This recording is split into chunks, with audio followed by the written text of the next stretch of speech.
make their way to the main gallery, please.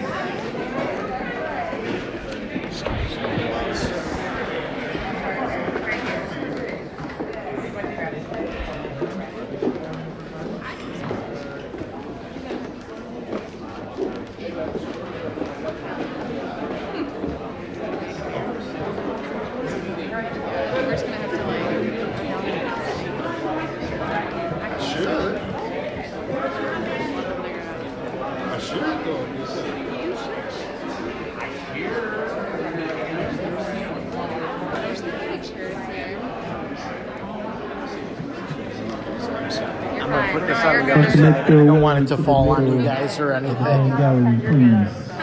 Oh, and there is no other side. Just be aware of phones. I think it'll be fine. Hopefully it doesn't cheer it on. Perfect, thank you. I think it'll be fine.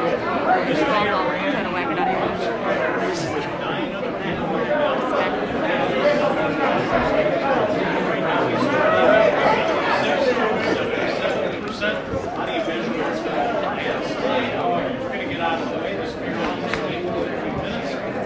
Back to you. We'll hear from this challenger, Anthony Adams, next hour. Back to you, and then there's Jack Walker in the mirror.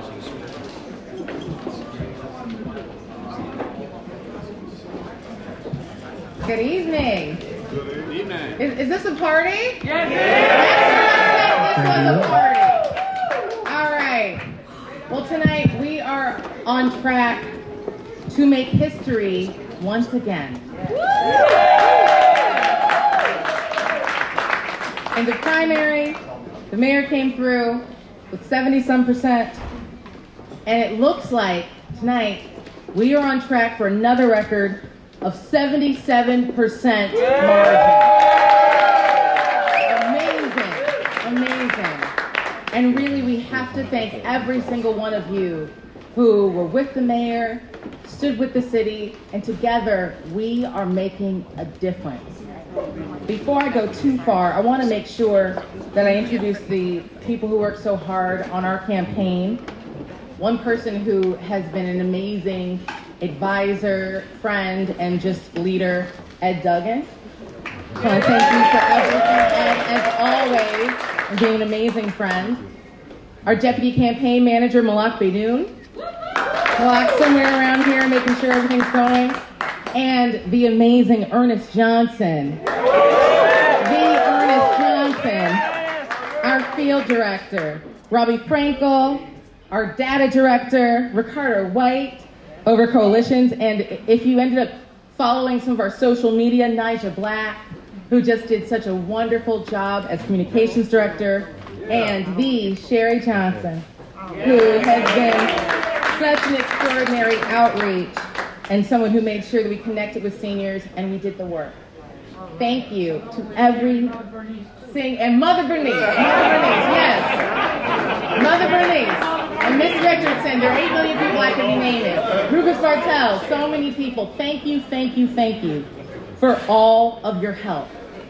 And a very, very, very special thank you to the mayor, who has spent years working to make a difference in our city and do it in a way where it was all about bringing people together, building community, making sure that everybody knows that they matter and everybody knows that they have a role. And he has been such a powerful force, not just in my life, but in the lives of so many across our city. And while I said that he was making history again with the margin by which we won, in January, he will make history again by being the second longest serving mayor in Detroit history. Without further ado, our mayor, Mike Duggan.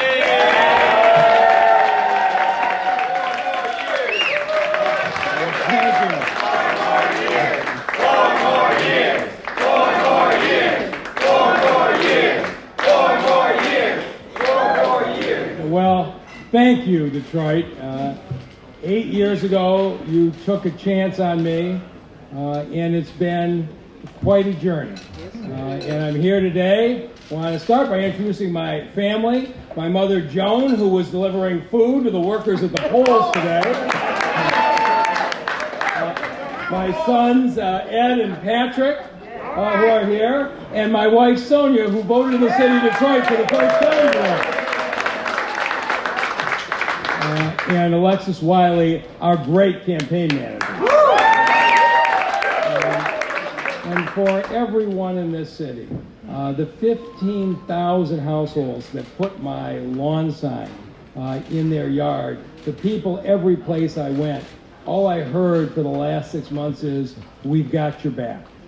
We couldn't campaign the way I like to campaign. I'd rather be packed in the living rooms with 20 and 25 people at a time, night after night. We're going to be back to those kinds of things before too many more months go by, but I wasn't able to get out there that way, but I deeply appreciate the way this community supported me. And we're going to have a number of new members of City Council. And as the results come in, I'll be congratulating those who are re-elected and our new members, and I'm looking forward to sitting down with each of them to hear their vision of the city and figure out how we can work together to serve all Detroiters, because that's what we're here to do. As for me, I didn't run again because the work was done. We got a lot of work still to do. And so what's the next 4 years going to look like? If you're in one of those neighborhoods that still has abandoned houses, even after we've taken 16,000 down, even after we've rehabbed 8,000, if you're still in a house with blight, we are going to get there in the next 4 years, and every single house is either going to be occupied or it's going to come down. We are going to remove blight from all of the neighborhoods. And if you're in a neighborhood with a lot of vacant land, with the new program at the land bank, we're going to make that land available to the neighbors so you can decide, what do you want? Do you want a community garden? Do you want a park? We're going to move that property into the hands of the neighbors and create beauty in each of these communities. We're going to create beauty in our parks. You've seen it in the 150 we've talked about, but in the next couple of years, you are going to see 2 spectacular parks. One, Riverside Park, going to be built out. Southwest Detroit will finally have a first-class park along the water, as downtown and the east side have had for quite a while. And then the Ralph Wilson Park, which is going to be built near the post office down there, will be something extraordinary. Detroit is going to make national headlines for the beauty that we are adding. And for those of you who, like me, are tired of the long-time eyesores, here's what you're going to see. Next year, the train station, which has been vacant since 1980, is going to reopen and be the base of 5,000 more employees coming into the city. General Motors is adding 2,000 jobs in a plant that they had thought about closing just 18 months ago. The old Cadillac stamping plant, been sitting there on Connor empty for 30 years, is being built into a brand new factory with 500 jobs making seats for Lear for those GM properties. And we are going to move over to the west side to that long abandoned AMC headquarters on Plymouth. We are going to redevelop that property, and we are, for the first time in 50 years, going to get rid of that Packard plant and redevelop that property. And when we replace those outdated factories with the jobs of the future, we're going to make sure, this is our vision the next 4 years, that Detroiters get those jobs. So just as when the new Jeep plant opened and 4,100 workers were hired for $40,000 a year jobs with benefit, and all 4,100 were residents of the city of Detroit. 4,000 more middle-class jobs for our residents.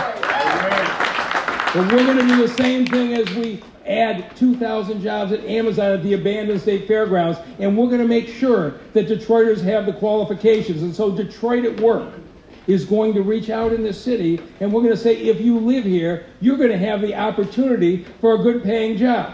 And we're going to place a job here. If you don't have a high school degree, we're going to pay you to take those classes to get those degrees so you can apply to that job. If you've got a high school degree, but you want to add to your skills, we're going to pay to you to raise your skill level so we can keep getting companies to move in here. If you have a criminal record, you're a returning citizen, we are going to make sure that your talents are made available to our employers. We've already raised 1,000 criminal records through Project Clean Slate and the expungement. We're going to move thousands more because we need the talents of everybody in this city. That's right. And if you've been locked for years in a cycle of intergenerational poverty, with the Community Health Corps, we're going to reach out to you, help stabilize your situation, and get you on track to get into to stabilizing your family and then giving you a chance to get into one of these jobs, so you never have to worry about job security or financial security again. This is the vision that we have, that the recovery reaches every neighborhood, to every family, and I am going to work at it every single day. Tomorrow morning, 9 a.m., the cabinet's back at work. We're going to have a party tonight. We're back at work at 9 in the morning, and we're going to keep working until we build this city that's one Detroit for all of us. Thank you, Detroit.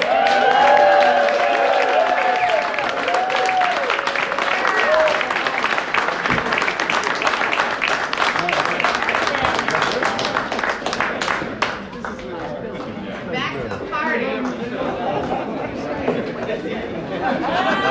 want to get it? I think that's fun.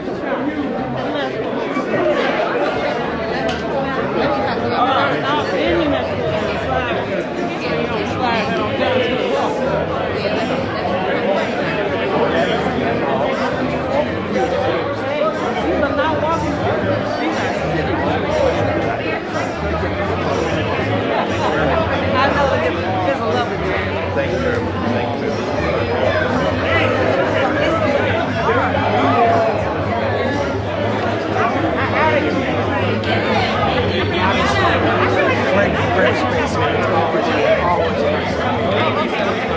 Have a good one, Chado.